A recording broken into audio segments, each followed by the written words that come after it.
Hi, I'm Erin Walker, owner of Body Love Wellness, a holistic wellness community for women. And today we're going to continue our endometriosis conversation in acknowledgement of National Endometriosis Month by focusing on what you can do to support yourself naturally if you are suffering from endometriosis. So, as a reminder, there are a few potential root causes for endometriosis. One, a faulty immune system, in which your immune system fails to destroy the endometrial tissue that lives outside of the uterus. Secondly, excess estrogen in the body, also known as estrogen dominance.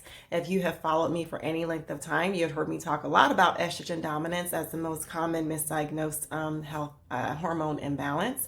This is where you have excess estrogen than you need in the body, and that overload on estrogen can fuel endometriosis and growth of tissue. That is also the connection between breast cancer and hormones as well.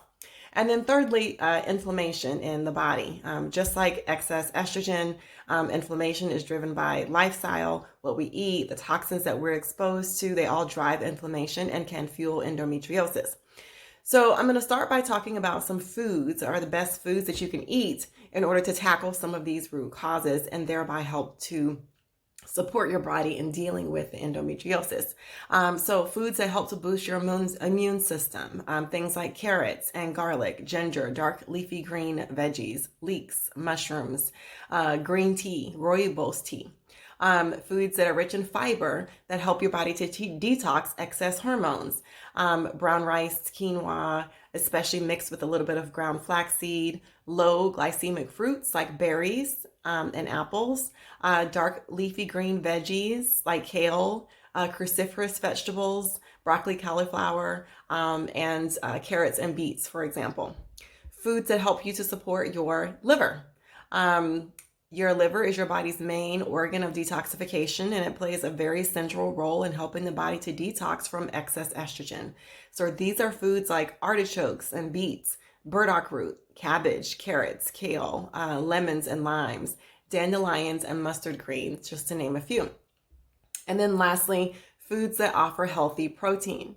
Salmon is one of the best sources of protein that you can eat because it's also very high in healthy fats that you need for a variety of functions in the body that are hormonally driven. Chicken and turkey are also good sources if they are clean and grass-fed. Now you'll notice some foods like carrots and beets and dark leafy green vegetables appear multiple times in all these categories. So you want to eat foods like this to kind of get a bigger bang for your buck, so to speak. Now, what about the foods that you should stay away from if you are suffering from endometriosis? And these are things that if you put them in your body, they're going to perpetuate the inflammation and the estrogen dominance and the immune dysregulation. Alcohol, it is immunosuppressive and it's hard on your liver. Caffeine, there is some research that is linked to the intake of caffeine and endometriosis. And so play it safe and just avoid caffeinated beverages. Refined and highly processed carbohydrates, basically things that come out of a bag. Pasta, white bread, candy, cookies, other baked goods. I always say white flours, white foods, white pasta, white rice, white bread. These foods are highly inflammatory. They're high glycemic, which means that they spike your blood sugar and therefore create an inflammatory condition, including endometriosis, can be driven by that. Dairy is inflammatory, point blank. And skim options are not less inflammatory, and they also have a tendency to raise your blood sugar. So the goal ideally is to avoid all dairy if you have endometriosis, opting instead for non-dairy alternatives like coconut yogurt, kefir, non-dairy creamers, things from nuts and seeds. Fried foods and fast foods. Most of those foods are prepared in unhealthy, inflammation-promoting cooking oils, not healthy fats. Sugar. Foods that are high in glycemic index, again, they spike your blood sugar, they drive up your body's inflammation response, they suppress your immune system, and they don't really give you nutritional support to help your body to heal itself.